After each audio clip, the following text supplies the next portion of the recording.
Most men don't get what they want from women because they keep asking for it. Not directly, maybe, but in subtle ways. The second you phrase your message like a request, "Can I take you out? Would you be free Friday?" You've already lost. Not because you're not good enough, not because women are cruel, but because you've just handed her all the power. You've unknowingly put her in control of the interaction. And when that happens, she doesn't feel desire. She feels pressure. Attraction dies not with a fight, but with a question. If you've ever been ghosted after being nice, ignored after showing genuine interest, or left wondering what went wrong after doing everything right, this is why. It's not that kindness is the problem. It's that the energy behind your actions was coming from lack, from need, from seeking approval. But here's the truth most men never hear. Getting what you want from women is not about manipulation, mind games, or pretending to be someone you're not. It's about reclaiming your role as the one who leads, not the one who follows, not the one who pleads. When you understand how to shift from hoping to expecting, from seeking to choosing, everything changes. Not because women change, but because you do. This isn't about changing her behavior, it's about mastering your own. So if you're tired of begging, convincing, or constantly waiting for a response that never comes, this is for you. And if you've ever chased approval only to end up with nothing, then maybe, just maybe, it's time you stopped asking. Sound fair enough? You've probably heard it 1,000 times. Women love confident men. But what no one tells you is how that confidence actually shows up. It's not just in your tone or your posture, it's in how you speak your intention. And more importantly, whether you speak it like a man who's asking or a man who's expecting. Most guys are stuck in the habit of asking for permission. Do you want to hang out sometime? Are you free Friday? It sounds harmless, polite even. But underneath the surface, it communicates something far more damaging. It says you're not sure of yourself. It says you're waiting for her approval before you move. And that, right there, is where the attraction starts to die. Because the moment you ask, you hand her the frame. You're saying, you decide, you lead. And whether she realizes it or not, that energy repels her. Because deep down, women are wired to respond to certainty, to direction. Not domination, but decisiveness. Think about it. Have you ever seen a man who women naturally follow? He's not demanding, he's not forcing anything. He just moves with purpose.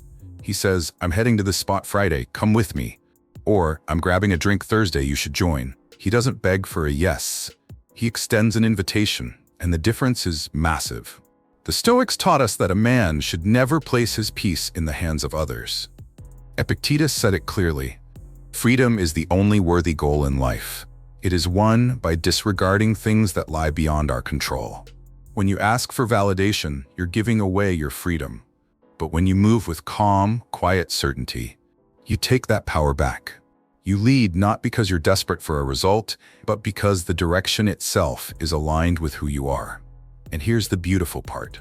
When you stop asking and start expecting, one of three things will happen. She'll either follow your lead because she feels that grounded energy and wants to be part of it, or she'll counter, "I can't Friday, but I'm free Saturday," which means she's interested and investing.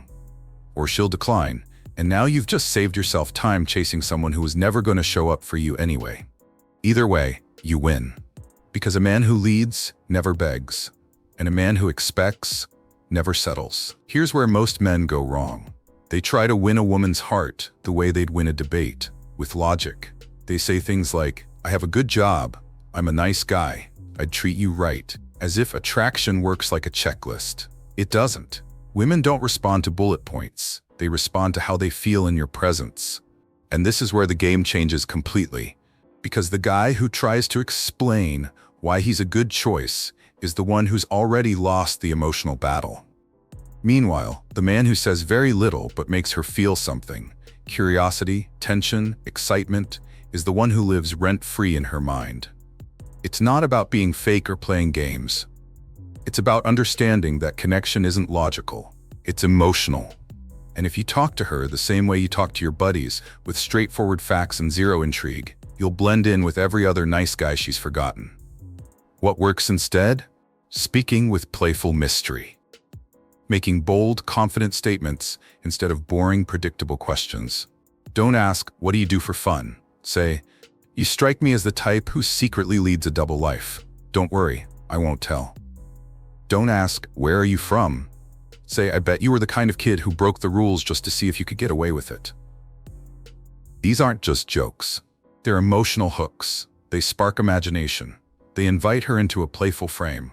And now, instead of being just another guy asking for her time, you've become the experience. But here's where Stoicism gives you the edge. A Stoic man doesn't try to impress. He expresses, then lets go. He doesn't need her to validate his clever line or confirm her interest. He's grounded in the present moment, calm, curious, and unattached. Because he understands a deeper truth. You can influence, but you cannot control. And that's freedom. That's power. Most men overshare too soon, thinking transparency builds trust. But in reality, giving away everything up front destroys mystery. When she feels like she already knows you, your story, your thoughts, your plans, there's nothing left to explore. Attraction fades into predictability. But when you hold a little back, when you let her wonder, she invests emotionally. She starts asking questions. She wants to earn your attention. Not because you're manipulating her, but because you've given her something rare, the space to feel curious again. And in a world full of men begging to be understood, the man who keeps a little mystery becomes unforgettable. Here's a question most men never ask. Who has the real power in an interaction? The one making the request, or the one deciding whether to grant it? The answer is obvious. And that's why the moment you ask a woman to give you something, her time, her affection, her approval, you shift the dynamic. You place yourself in the position of the seeker. But there's a smarter way, a more powerful way, one that doesn't involve trickery or pressure. And it starts with this. Make her want to give you what you want without you ever having to ask. Let's be clear, this isn't about playing hard to get. It's about understanding human nature. People value what they have to earn. When something comes too easy, it gets taken for granted. And women are no different. The guy who pours compliments all over her from the first moment, who validates her constantly, who does everything for her without asking for effort in return, he becomes invisible. Not because he's a bad person, but because he never required her to invest. Now here's what the Stoics would say. Value is not in the thing itself, but in the effort it takes to attain it. So instead of giving away your energy freely, learn to respond to effort. If she reaches out, gives you her attention, makes space for you, reward it. Give your energy to what shows genuine intent. But if she pulls back or gives you crumbs, no reaction, no chasing, just silence. You don't need to punish her. You simply return to your center. Because the Stoic man isn't moved by whim, he's anchored in principle. Let's go deeper. There are 3 psychological triggers that flip this script. The first is the reward system. Reinforce only the behaviors that align with your standards. If she contributes, if she shows up, if she makes effort, match her energy. If she withdraws, don't fight it, let it go. Second is implied scarcity. Not pretending you're busy, but actually being a man whose time is limited and valuable. She should feel that your attention is earned, not guaranteed. And third is what I call, make it about her. Instead of demanding, you invite. You plant seeds that make her want to prove something to you. Don't say, send me a picture. Say, I bet you're looking way too good right now to be hiding behind that phone. And suddenly it becomes her idea to engage. Because it feels playful. It feels like a challenge. And most of all, it doesn't feel like pressure. You're not taking, you're creating space for her to step in. And that's what makes her want to. That's what separates the man she forgets from the man she keeps thinking about. There's one mistake that quietly destroys a man's power, and most guys don't even realize they're making it. It doesn't happen all at once. It builds up slowly, over texts you shouldn't have sent, compliments you didn't need to give, and moments where you tried just a little too hard. It's the mistake of negotiating for her attention. You know what it looks like.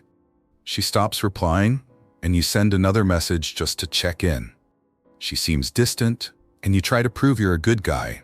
Remind her how much you care, how different you are from other men. Maybe she says she just wants to be friends, and instead of walking away, you stick around, hoping she'll see your worth over time. But here's the truth. No one likes to say out loud.